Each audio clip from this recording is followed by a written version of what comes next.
गौतम शाह जुड़े हैं, जिनके पास मार्केट टेक्निकल रिसर्च में 2 दशक से ज़्यादा का अनुभव है और मार्केट के बड़े ट्रेंड पकड़ने के लिए समझे जाते हैं। उनसे समझते हैं कि अब उन्हें बड़े मूव्स कहाँ नज़र आ रहे हैं। Gautam ji, good morning. Time लगा मार्केट को, 14 महीने का इंतज़ार कराया, लेकिन फ्रेश ऑल टाइम हाई, और सबसे अच्छी बात कि ऑल टाइम हाई पर टिक रहा है इस समय निफ्टी। ये क्या संकेत दे रहा है आपको? अगर 2026 का व्यू लें तो निफ्टी पर कहाँ तक के टारगेट्स ओपन होंगे? गुड मॉर्निंग अनुज। देखिए, मार्केट ने टाइम लगाया, बट आई थिंक पिछले 1 सालों में हमने इतने नेगेटिव न्यूज फ्लो से हमने डील किया है कि आई think it is quite commendable market ने जो किया। और पिछले 1 महीने में जिस तरह से बाजार धीरे धीरे करके ऊपर जा रहा था और जिस तरह से बैंक्स मार्केट को सपोर्ट कर रहा था, ये बहुत क्लियर था कि bulls are definitely at the centre stage. And I think in the recent past the price action has been very good. और इस लाइफ टाइम हाइस पे कोई सेलिब्रेशन ही नहीं था। आई थिंक 3 दिन पहले हम लाइफ टाइम हाइस पे के आसपास थे, और क्योंकि लोगों के पोर्टफोलियोज इतने अच्छे नहीं कर रहे थे, तो ये थोड़ी सी एक कंफ्यूजन थी कि ये बाजार में हो क्या रहा है। बट ये पिछले 2 दिन में जिस तरह की मूव आई है और जिस तरह से निफ्टी 26,200 के ऊपर निकला है, मुझे लगता है कि it will open the doors to much greater upside. So अभी भी कोई मेजर टॉपिंग आउट साइंस है नहीं, कोई ओवरबॉट साइंस है नहीं, कोई सेलिब्रेशन नहीं है, ब्रेथ स्टडीज में कुछ नेगेटिविटी नहीं है। तो मेरा मानना है कि यहाँ से और 300-400 पॉइंट की तेजी शॉर्ट टर्म में तो हो ही सकती है। 26,700 हमारा वर्किंग टारगेट है, और अगर आप 2026 के हिसाब से देख रहे हैं तो 27,500 तक निफ्टी धीरे धीरे करके जा सकता है। तो इस मार्केट में भी खरीदारी कीजिए, राइट पॉकेट्स में रहिए। हर कुछ नहीं चलेगा, मिड कैप्स में और स्मॉल कैप्स में भी सिलेक्टिव रैली है, बट क्योंकि बैंक्स, आईटी और रिलायंस तीनों बड़े सेक्टर्स एक साथ अच्छे कर रहे हैं, मेरा मानना है कि बाजार धीरे धीरे हायर टॉप्स और हायर बॉटम्स बनाता चला जाएगा। बिल्कुल। माफ कीजिएगा, higher tops and higher bottoms बाजार बनाता जाएगा। गौतम जी, एक चीज़ है, पिछले साल जब हम निफ्टी पर ऑल टाइम हाई पर थे, तब बैंक निफ्टी 54,000 पर था। आज बैंक निफ्टी 60,000 की दहलीज पर है। तो एक अलग ही बुल मार्केट में रहा है बैंक निफ्टी। यहाँ पर अब चार्ट्स क्या इंडिकेट कर रहे हैं? क्या 70-75 हज़ार की तरफ बढ़ रहे हैं? देखिए, बैंक निफ्टी के चार्ट्स तो काफी अच्छे हैं, बट अगर आप टॉप स्टॉक्स को देखें, एचडीएफसी, आईसीआईसीआई, एक्सिस, कोटक, इन्होंने ज्यादा कुछ किया नहीं है पिछले 3-6 महीनों में। ये बेसिकली एक रेंज बाउंड सिनेरियो में थे, साइडवेज थे। Real trend has really been in the PSU banking space. I think वहां पर अगर आप एसबीआई का चार्ट देखें या टॉप पीएसयू बैंक्स, बाकी के पीएसयू बैंक के चार्ट देखें, I think they have done much better, और मेरे हिसाब से वहां एक मेगा ट्रेंड है जहां पर और तेजी बनेगी। बट अगर आप ओवरऑल बेसिस पे बात करें तो देखिए, 60,000 हमारा वर्किंग टारगेट था। पिछले 1.5 साल से हम इस नंबर के प्लानिंग में थे, वो नंबर आ चुका है, और मुझे लगता है कि यहाँ पर भी कोई मेजर सेलिंग प्रेशर आएगी नहीं, क्योंकि अब अगर एचडीएफसी बैंक और आईसीआईसीआई पार्टिसिपेट करने लगेंगे, तब बैंक निफ्टी को और मोमेंटम मिलेगी। तो हमारा वर्किंग टारगेट 67,000 का है, तो मुझे लगता है कि 10% की तेजी यहाँ पर भी बैंक निफ्टी में आ सकती है, और अगर वो होता है तो ऑब्वियसली वो बाजार को संभाल के रखेगा। ओके, अच्छा गौतम जी नमस्कार, वीरेंद्र बोल रहा हूँ। एक biggest differential versus previous high जिस इंडेक्स में, जिन स्टॉक्स में, जिस सेक्टर में परसिस्ट करता है, वो है आईटी। अब IT index, Nifty IT, I think first time in second half of CY25 above all moving averages on daily and weekly chart. IT पर आपकी रीडिंग क्या कह रही है? और अगर मैं आईटी के अंदर जाता हूँ तो मिड कैप आईटी और लार्ज कैप आईटी में क्या डाइवर्जेंस देख रहे हैं आप इस वक्त? देखिए, हमारा ओवरऑल व्यू आईटी पे बेरिश है। मेरा मानना है कि इसमें अंडर परफॉर्मेंस जारी रहेगा, और हो सकता है कि अगले 6 से 12 महीनों में आईटी का अंडर परफॉर्मेंस रहेगा।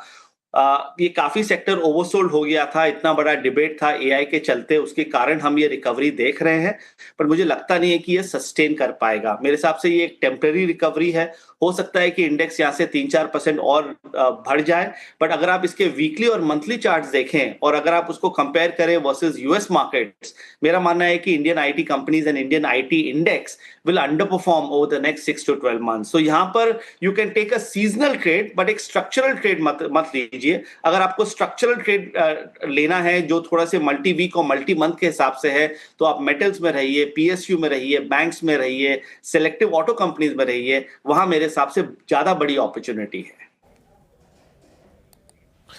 ओके, तो ये रही बात आईटी पर। एक दो बास्केट और जिस पर इस बार क्वार्टरली नंबर्स के बाद गौतम जी बाजार का कन्विक्शन बहुत बड़ा, नंबर्स अच्छे थे, that's capital goods and look at the behaviour of L&T, Cummins, even BHEL, I mean the weakest structure in capital goods, prior to number से पहले अगर आप देखें इसमें वीकनेस थी। ये कैपिटल गुड्स यहाँ से आगे अगले 6 महीने साल भर में आपको कैसे लग रहा है इस वक्त?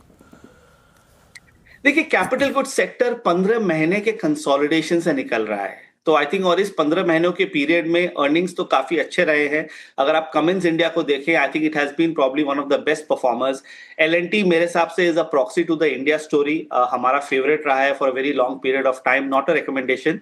और मुझे लगता है कि पूरा कैपिटल गुड स्पेस यहां से भी अच्छा करेगा, क्योंकि कंसोलिडेशन काफी हो चुकी है। अगर आपको इंडिया स्टोरी प्ले करना है तो infrastructure, power and capital goods, ये जो 3 बड़े सेक्टर्स है मेरे हिसाब से अच्छा करेंगे। तो अपॉर्चुनिटी अच्छी है, रिस्क रिवॉर्ड काफी अच्छा है। आई थिंक 26,300 के इंडेक्स पे रिस्क रिवॉर्ड वाले सेटअप ज्यादा मिलते नहीं हैं, बट क्योंकि कैपिटल गुड्स में अभी नई ब्रेकआउट हुई है पिछले एक हफ्तों में, मुझे लगता है कि यहां से 10 से 15% की मूव इंडेक्स पे आ सकती है। तो हम बुलिश है कैपिटल गुड्स में, और मुझे लग रहा है कि it will be a reflection of the economy, और अगर इकोनॉमी पिकअप करता है अगले 2 क्वार्टर्स में तो कैपिटल गुड्स अच्छा करेंगे। अच्छा, आपने बोला मेटल्स और ऑटोज पर भी आप पॉजिटिव रहे हैं। मेरा सवाल ऑटोज को लेकर था, क्योंकि ऑटोज में अक्रॉस द बोर्ड तेजी रही है। एक दो टाटा मोटर्स के ग्रुप स्टॉक्स को छोड़ दें तो, लेकिन अगर 2-3 स्टॉक्स जो सबसे ज्यादा बड़े फ्लैग बेरर रहे हैं वो हैं अशोक लेलैंड और 2 व्हीलर स्टॉक्स। यहां पर आपका ज्यादा रुझान किस तरफ है? देखिए, एक तो क्या है, मुझे कहीं पर भी अक्रॉस द बोर्ड स्ट्रेंथ नहीं दिख रहा है। बैंकिंग में भी अगर आप देखेंगे तो कुछ चल रहे हैं, कुछ नहीं चल रहे हैं। मेटल्स में अगर आप देखेंगे कुछ चल रहे हैं, कुछ नहीं चल रहे हैं। ऑटो में भी ऐसा ही कुछ हो रहा है। अगर आप मारुति को देखें, बजाज ऑटो को देखें तो काफी अच्छा कर रहा है, अशोक लेलैंड को देखें तो काफी अच्छा कर रहा है। और वही अगर आप टाटा मोटर्स को देखें, पूरा टाटा ग्रुप एक्चुअली अगर आप देखें तो अंडर परफॉर्म कर रहा है पिछले 3 से 6 महीनों में। तो ऑटो एज एन इंडेक्स भी लाइक 27,700 का लाइफ टाइम हाई का नंबर है, हम उसके आसपास अभी ट्रेड कर रहे हैं। अगर वो नंबर क्लियर होता है तो मुझे लगता है कि 10% की तेजी और आएगी। और मेरा मानना है कि जो 4 व्हीलर ऑटो स्टॉक्स है वो ज्यादा अच्छा करेंगे। उसमें जैसे हुंडई हुआ, मारुति हुआ, काफी अच्छे उनके सेटअप्स है। अगेन नो रिकमेंडेशन, पर मुझे लगता है कि ये सेक्टर ओवरऑल बेसिस पे अच्छा करेगा। और मेटल्स तो हमारा फेवरेट है। आई थिंक मैं तो कहते आ रहा हूं पिछले 6 महीनों से, मुझे लगता है कि मेटल्स इंडेक्स में यहां से 15% की तेजी है, और सारे टॉप स्टॉक्स में बड़े मूव्स हम देखना चाहिए वहां पर। एक और स्पेस जिसमें शानदार मूव्स रहे हैं वो हैं एक्सचेंजेस या फिर बाकी के कैपिटल मार्केट से जुड़े स्टॉक्स। BSE और MCX दोनों ने 5-5, 6-6 गुना के रिटर्न्स दिए हैं पिछले 2 साल में। यहाँ पर अब क्या व्यू है आपका, और यहाँ पर कोई फेवरेट स्टॉक्स? नहीं, मुझे लगता है वहां प्रॉफिट बुकिंग करनी चाहिए, क्योंकि मेरा मानना है कि अगले 1 साल में अगर बाजार यहां से समझे 10 से 15% चलता है और मिड कैप इंडेक्स में 15 से 20% की अगर मूव आती है, जो मेरा मानना है, तो नए लीडर्स इमर्ज करके आएंगे। जो पुराने विनर्स रहे हैं पिछले 2-2.5 सालों में, वो मुझे लगता नहीं है ज्यादा करेंगे। सो जो एक्सचेंज बेस्ड स्टॉक्स है, I think they are fully priced in and these are good levels to indulge into profit booking. Capital market stocks में भी आपको बहुत सिलेक्टिव रहना है मेरे हिसाब से। ब्रोकिंग, वेल्थ मैनेजमेंट टाइप के कंपनीज उतना अच्छा नहीं कर पाएंगे, मगर CDSL, कैम्स जैसे कंपनीज है which are more platform based might do better. So capital markets में भी थोड़ा सा कमिटमेंट लो रखे तो बेटर है। अच्छा गौतम जी, ये Reliance with the standard disclaimer इस चैनल का स्वामित्व प्रबंधन रिलायंस इंडस्ट्रीज होल्ड करते हैं। मैं इस स्टॉक को इस प्रोस्पेक्टिव से पूछ रहा हूँ क्योंकि एक इंडेक्स का एक महत्वपूर्ण पार्ट है, एंड पोस्ट अर्निंग्स इसने भी एक क्लस्टर से बड़ा मूव दिया है, but still previous highs cross नहीं हुआ है। रिलायंस की प्लेसमेंट आपको कैसी लग रही है इस वक्त? देखिए, अभी बीच में जब निफ्टी 1000 पॉइंट गिरा तो रिलायंस गिरा ही नहीं। और अगर आप NSE एनर्जी इंडेक्स को देखें, जिसका ये बहुत बड़ा पार्ट है, वो भी ज्यादा नहीं गिरा। तो मुझे लग रहा है कि जो हमने रिलेटिव आउट परफॉर्मेंस देखी है, ये मेरे हिसाब से जारी रहेगा। एनर्जी इंडेक्स में मेरा मानना है कि 10 से 12% का तेजी आएगा। अगर वो होता है तो रिलायंस, ONGC टाइप के स्टॉक्स काफी बड़े बेनिफिशियरीज रहेंगे।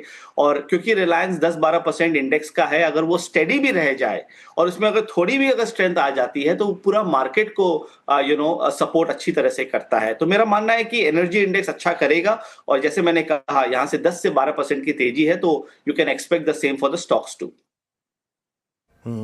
अच्छा गौतम जी, जो ये EMS की स्टोरी थोड़ी कोलैप्स हुई है पिछले 3 महीने में, I mean the best price performers, wealth creators like Dixon, वो भी थोड़ा सा पैनिक मोड में रहे, हैवी सेलिंग थी यहाँ पर, और वो L&T के स्टेटमेंट का मतलब कि they want to enter into EMS segment, वो कहीं ना कहीं इस पूरे सेक्टर पे अपनी छाप छोड़ गया, दबाव छोड़ गया।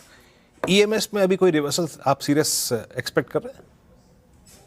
देखिए, द बिगर पॉइंट इज, मेरे हिसाब से market is now going into value mode.